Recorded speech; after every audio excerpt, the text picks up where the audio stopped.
So the price of gold is down this week, and I don't know if that's good or bad to you, but welcome to the party.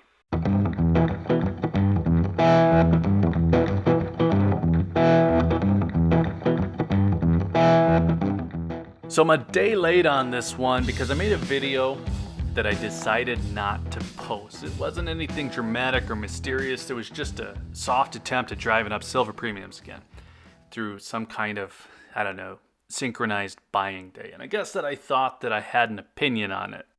I got a chance to sleep on it though, and I realized there's really nothing helpful to be discussed on that particular topic. I don't have a dog in the fight to begin with, and I know that calling a fool really doesn't change things.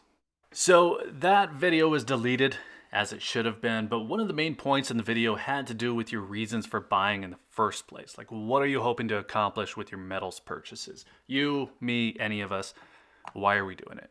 And depending on your answer for the reason that you're buying, you don't actually want prices to go up, at least right now. You probably want prices to drop now and go up later. Well, we're getting that first half right now. So the reason that I buy, it's pretty simple. I do it to build up assets. Rather than just save some money, I want to be diversified. Pretty straightforward. I don't get caught up in the idea that there are better performing assets out there because it is a diversification for me.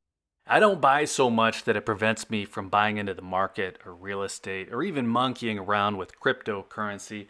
And I also don't get caught up in the idea that gold is going to the moon. It's never performed that way in the past, and I've never expected it to.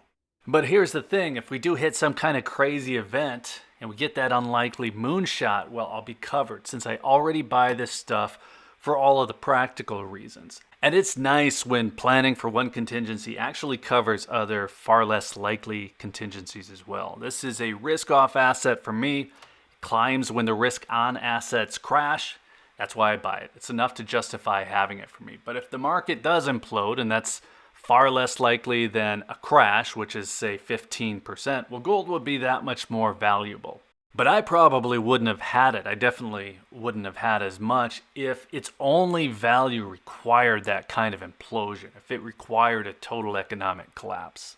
So gold is down around 2% at the time of recording. And if your reason for owning it is to secure some wealth and to work as a bit of a hedge against riskier assets, well, then gold at a 2% discount is probably a good thing.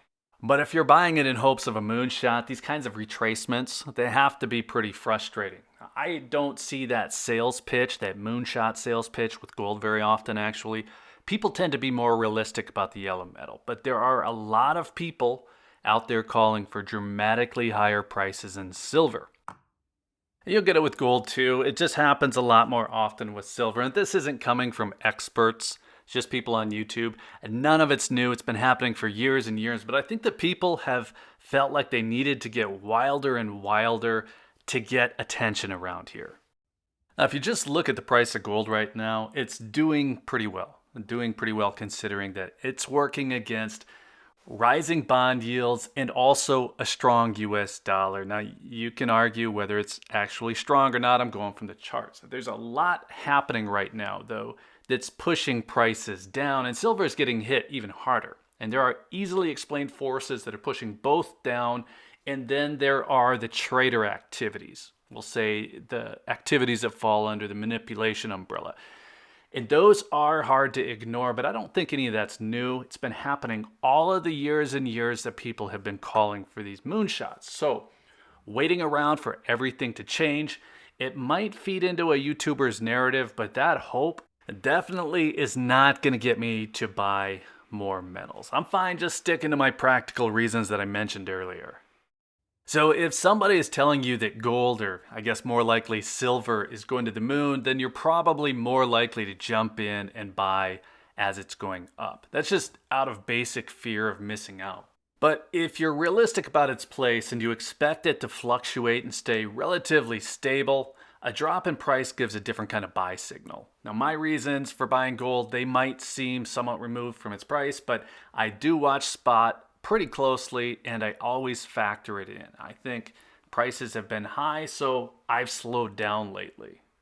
And I'm guessing anything I say from this point is going to get specific, and it's going to be specific to Monday, which means it's going to be irrelevant by Tuesday. But 1850 is still the level that I'd like to see for gold. So today's numbers feel a lot more reasonable to me. And this is potentially a tough week for gold, so I didn't jump in and buy yet.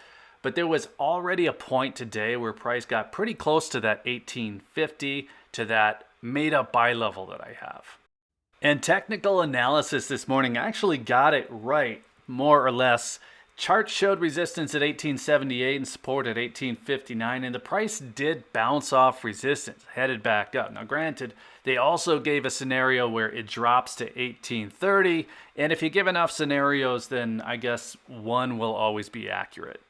So the idea behind this video was falling prices and what that means for buying. So I'm going to get back to that point. I think price is going to go down at some point, and whether it's this year or next. If I was buying to make a profit inside of 12 months, I think that I'd probably gamble somewhere else. But all the reasons that I've seen given for gold over $2,000 still seem valid to me. I just wouldn't be bold enough to try to guess when it's going to happen. And since there's really no likely case where I'll be selling inside of a few years, I'm going to continue to average in. I'll just slow down on the local highs and I'll speed back up on the local lows. Now, I'm planning to make another purchase sometime this week. Wednesday, we get the rate hike news from the Fed, and that might be enough to push gold price down a little bit further. All depends on the amount and the way the Fed frames it. If gold goes to 1830, I'll be happy to buy. And if gold goes back up above 1900, well, I'll probably wait a little while longer, but those aren't really big changes. I'm talking about a 2% swing from where we are right now, one way or the other. And that's just not enough of a change to lose much sleep over.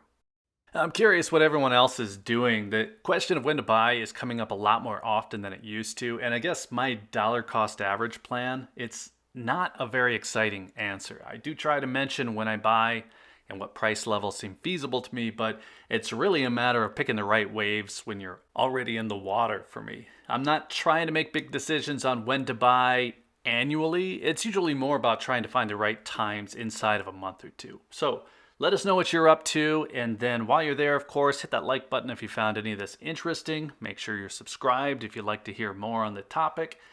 And if you're still here, thanks again for watching. I always appreciate your time. Take care.